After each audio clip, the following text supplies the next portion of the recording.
ಮಾಜಿ CM SM. Krishna ಅವರ ನಿಧನ ಹಿನ್ನೆಲೆಯಲ್ಲಿ ಅವರ ಹುಟ್ಟೂರು ಸೋಮನಹಳ್ಳಿ ನೀರವ ಮೌನದಲ್ಲಿ ಮುಳುಗಿರ್ತಕ್ಕಂಥದ್ದು. ಅವರ ಕುಟುಂಬದ ಆಪ್ತರು ಆಗಿರ್ತಕ್ಕಂಥ ಸಂಬಂಧಿ ಮಂಜುನಾಥ್ ಅವರು ನಮ್ಮ ಜೊತೆಲಿದ್ದಾರೆ. ಅವ್ರನ್ನ ಮಾತನಾಡ್ತಾನೆ.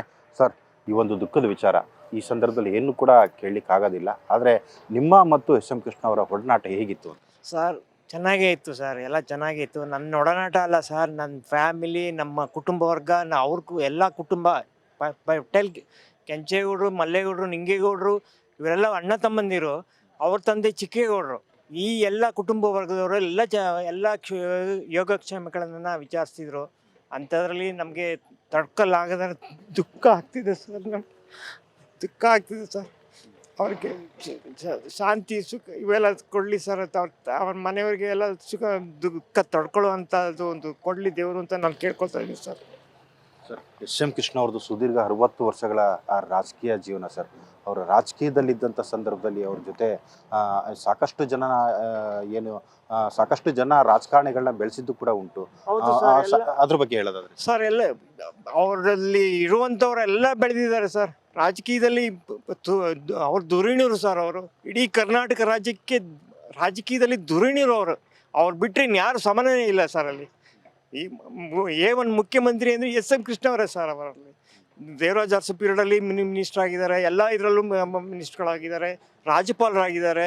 ಅವ್ರಿಗೆ ಒಂದು ಪೋಸ್ಟ್ ಮಾತ್ರ ಸಿಕ್ಕಲಿಲ್ಲ, ರಾಷ್ಟ್ರಪತಿ ಪೋಸ್ಟ್ ಮಾತ್ರ ಸಿಕ್ಕಲಿಲ್ಲ ಸರ್. ಅನ್ನ ಆ ಥರ ಉನ್ನತ ಸ್ಥಾನದಲ್ಲಿ ಹೋಗ್ಬೇಕಾದವರು ಅವರು ಸರ್. ಅವರು ಅಂತ ಇದು ಸರ್. ಅವರು ಅದನ್ನು ನಾವು ಹೇಳೋಕ್ಕೆ ಆಗಲ್ಲ ಸರ್, ಅಷ್ಟು ಇದಿದೆ ಸರ್ ಅವ್ರದ್ದು. ಸರ್, ವಿದೇಶದಲ್ಲಿ ಓದಿದ್ರು ಕೂಡ ಏನು ಕರ್ನಾಟಕಕ್ಕೆ ಬಂದು ಹುಟ್ಟೂರಿಗೆ ಬಂದು ಇಲ್ಲಿ ಚುನಾವಣೆಗೆ ನಿಂತು ಸಾಕಷ್ಟು ರಾಜಕೀಯದ ಸಾಕಷ್ಟು ಹುದ್ದೆಗಳನ್ನ ಅಲಂಕಾರ ಮಾಡಿದ್ರು. ಹುಟ್ಟೂರಿನ ಜನರ ಜೊತೆ ಒಡನಾಟ ಹೇಗಿತ್ತು? ಸರ್ ಚೆನ್ನಾಗೇ ಇತ್ತು ಸರ್. ಅವ್ರು ಬಂದು ಇಲ್ಲಿ ಕಾಫಿ ಡಿನಲ್ಲಿ ಕುಡಿದು ಎಲ್ಲ ನೋಡಿಕೊಂಡು ನನ್ನನ್ನು ಕೇಳ್ತಿದ್ರು, ಹೇಗಿದ್ದೀರೋ, ಹೆಂಗೆ ಏನು ಎಲ್ಲ ಕೇಳ್ತಿದ್ರು ಸರ್. ಎಲ್ಲ ನಮ್ಮ ಕುಟುಂಬ ವರ್ಗದವರೆಲ್ಲರೂ ಕೇಳ್ತಿದ್ರು ಸರ್. ಯೋಗಕ್ಷೇಮ ಕೇಳ್ತಿದ್ರು, ಎಲ್ಲ ಮಾಡ್ತಿದ್ರು ಸರ್. ನಾವು ಹೋಗ್ತಿದ್ದೋ ಬೆಂಗಳೂರಿಗೆ, ಅವ್ರನ್ನ ವಿಚಾರಿಸ್ತಿದ್ದೋ, ಎಲ್ಲ ಮಾಡ್ತಿದ್ದೋ ಸರ್ ನಾವು. ಅಂದರೆ ಎಲ್ಲನೂ ಯೋಗಕ್ಷೇಮ ಕೇಳುವ ಸರ್. ಮಂಡ್ಯ ಜಿಲ್ಲೆ ಹೇಗಿದೆ, ಏನು ಪರಿಸರ ಹೇಗೆ, ಏನು ಎತ್ತ ಅಂತ ಸರ್. ಹುಟ್ಟೂರಿಗೆ ಬಂತು ಅಂದ್ರೆ ಆ ತಂದೆಯವ್ರ ಸಮಾಧಿ ಹತ್ರ ಹೋಗುವಂಥದ್ದು ಇರ್ಬೋದು, ಮತ್ತೆ ಅವರು ಹುಟ್ಟಿದ್ದು ಮನೆ ಎಲ್ಲವೂ ಕೂಡ ಸರ್. ಹೌದು ಸರ್. ನಾನು ನಮ್ಮ ಮನೆ ಹಿಂಭಾಗನೇ ಅವರು ಹುಟ್ಟಿದ್ದು ಸರ್. ಅದರಲ್ಲಿ ಅಲ್ಲಿ ಅವ್ರದ್ದು ಒಂದು ತೊಟ್ಲಿತ್ತು ಸರ್. ಅದ್ರ ತೊಟ್ಲಿಗೆ ನಾನು ಬಣ್ಣ ಹೊಡೆದು ಎಲ್ಲ ಮಾಡಿ ತೊಗೊಂಡೋಗಿ ಕಾರಲ್ಲೆಲ್ಲ ಕರ್ಕೊಂಡು ತೋರಿಸ್ಕೊಂಡು ಬಂದು ಭಾಳ ಖುಷಿ ಪಟ್ರು ಅವರು. ಸೋಮನಹಳ್ಳಿಗೆ ಬಂತು ಅಂದ್ರೆ ಈ ಒಂದು ಕಾಫಿ ಡೇ ಇದೆಯಲ್ಲ ಸರ್, ಈ ಒಂದು ಸ್ಥಳಕ್ಕೆ ಬಂದೇ ಅವ್ರು ಹೋಗ್ತಿದ್ದಂತೆ. ಈ ಸ್ಥಳದ ಒಂದು ಅವ್ರಿಗೂ ಈ ಸ್ಥಳಕ್ಕೂ ಇದ್ದಂತ ಸಂಬಂಧ ಹೇಗಿತ್ತು ಸರ್? ಚೆನ್ನಾಗೇ ಇತ್ತು ಸರ್. ಅವ್ರು ಬಂದಿಟ್ಟಿಗೆ ಇಲ್ಲಿ ಒಂಥರ ಶಾಂತಿ ಸಿಗೋದು ಸರ್. ಅವ್ರಿಗೆ ಎಲ್ಲೇ ಹೋಗ್ಲಿ, ಬೆಂಗಳೂರಿಗೆ ಹೋಗ್ಲಿ, ಮೈಸೂರಿಂದ ಬರಲಿ, ಎಲ್ಲಿಂದ ಬರಲಿ, ಫಸ್ಟ್ ಇಲ್ಲಿ ಕೂತು ಒಂಚೂರು ಕಾಫಿ ಕುಡಿದು ಒಂಥರ ವಿಶ್ರಾಂತಿ ಪಡೆದು ಆಮೇಲೆ ಹೋಗ್ತಿದ್ರು ಸರ್. ಸುತ್ತ ನೋಡಿಕೊಂಡು ಮಾಡಿಕೊಂಡು ಎಲ್ಲ ನೋಡ್ಕೊಂಡು ತಮ್ಮ ಹುಟ್ಟೂರಾದ್ರ ಸೋಮನಹಳ್ಳಿ ಅನ್ನೋದು ಒಂದು ಅವ್ರಿಗೆ ಭಾಳ ಅಭಿಮಾನ ಇತ್ತು ಸರ್ ಅವ್ರಿಗೆ. ಸರ್, ರಾಜಕೀಯದಲ್ಲಿ ಸಾಕಷ್ಟು ಹೇಳು ಬೀಳನ್ನು ಕೂಡ ಕಂಡಂಥವ್ರು.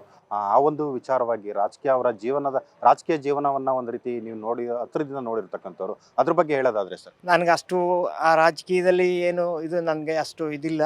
ಅಂದರೆ ಎಲ್ಲ ಬೆಳೆದಿದ್ದಾರೆ ಸರ್. ಅವರಿಂದ ಎಲ್ಲ ಇವ್ರುಗಳು ಬೆಳೆದಿದ್ದಾರೆ ಸರ್, ತುಂಬ ಬೆಳೆದಿದ್ದಾರೆ ಸರ್. ಅವರು ಎಲ್ಲರನ್ನೂ ಬೆಳೆಸಿದ್ದಾರೆ ಸರ್. ಅವರು ಬೆಳೆಸಿ ಈ ಥರ ಇದು ಮಾಡಿದ್ದಾರೆ ಸರ್ ಅವರು. ಎಸ್.ಎಂ. ಕೃಷ್ಣ ಅವರು ಇಲ್ಲ ಅನ್ನೋದು ನಿಮಗೆ ಯಾವಾಗ ಗೊತ್ತಾಯ್ತು? ಅದನ್ನ ಯಾವ ರೀತಿ ನೀವು ಹೇಳಲಿಕ್ಕೆ? ಸರ್, ನಮ್ಗೆ ಗೊತ್ತಾದದ್ದು ಬೆಳಗಿನ ಜಾವ 4 ಗಂಟೆಲಿ ಗೊತ್ತಾಯ್ತು ಸರ್ ನಮಗೆ. ಆವಾಗಲೇ ನಮಗೆ ದುಃಖ ತಡೆಯಲಿಲ್ಲ ಸರ್. ನಮಗೆ ಸಾಕಷ್ಟು ದಿನಗಳಿಂದ ಶ್ವಾಸಕೋಶದ ಸಮಸ್ಯೆಯಿಂದ ಬಳಲ್ತಾ ಇದ್ರು. ಸೊ ಆಸ್ಪತ್ರೆಗೂ ಕೂಡ ದಾಖಲಾಗಿದ್ರು. ಇದೆಲ್ಲವೂ ಕೂಡ ನೋಡೋದಾದ್ರೆ ಅವರ ಆರೋಗ್ಯದ ಪರಿಸ್ಥಿತಿನಲ್ಲಿ ಯಾರು ಅವರಿಗೆ ನೆರವಾಗ್ತಿದ್ರು, ಹೇಗಿದ್ರು ಸರ್? ಅದ್ರ ಬಗ್ಗೆ ನನಗೆ ಅಂದರೆ ಅಷ್ಟು ಇದು ನನಗೆ ಗೊತ್ತಿಲ್ಲ.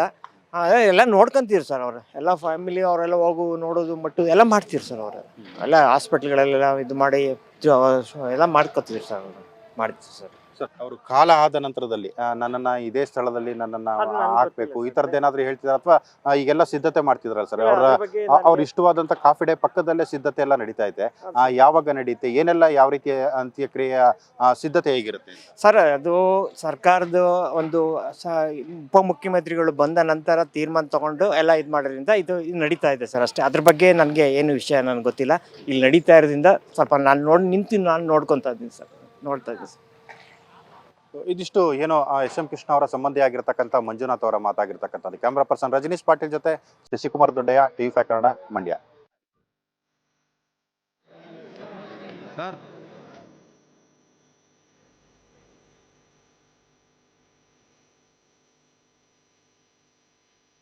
ಇನ್ನು ಎಸ್ ಎಂ ಕೃಷ್ಣ ಅವರ ಅಂತ್ಯಕ್ರಿಯೆಗೆ ಸಂಬಂಧಪಟ್ಟಂತೆ ವ್ಯವಸ್ಥೆಗಳನ್ನು ಕೂಡ ಮಾಡಿಕೊಳ್ಳಲಾಗ್ತಾ ಇದೆ. ಅದಕ್ಕೆ ಸಂಬಂಧಪಟ್ಟಂತೆ ನಮ್ಮ ಪ್ರತಿನಿಧಿ ಒಂದು ವಾಕ್ ಥ್ರೂ ನಡೆಸಿದ್ದಾರೆ ನೋಡಿ. ಮಾಜಿ ಮುಖ್ಯಮಂತ್ರಿ ಎಸ್ ಎಂ ಕೃಷ್ಣ ಅವರ ನಿಧನ ಹಿನ್ನೆಲೆಯಲ್ಲಿ ಅವರ ಹುಟ್ಟೂರು ಸೋಮನಹಳ್ಳಿ ಗ್ರಾಮದಲ್ಲಿ ಎಲ್ಲ ರೀತಿಯ ಅಂತ್ಯಕ್ರಿಯೆಗೆ ಸಕಲ ಸಿದ್ಧತೆಗಳು ಕೂಡ ನಡೀತಾ ಇರ್ತಕ್ಕಂಥದ್ದು. ನೀವೀಗ ನೋಡ್ಬೋದು ಸೋಮನಹಳ್ಳಿಯ ಅವರ ಇಚ್ಛೆ ಇರತಕ್ಕಂಥ ಅವರ ಇಷ್ಟದ ಆ ಕಾಫಿ ಡೇ ಏನಿದೆ, ಆ ಕಾಫಿ ಡೇ ಜಾಗದ ಪಕ್ಕದಲ್ಲೇ ಸುಮಾರು 2.5 ಎಕರೆ ಜಾಗ ಏನಿದೆ, ಈ 2.5 ಎಕರೆ ಜಾಗದಲ್ಲೇ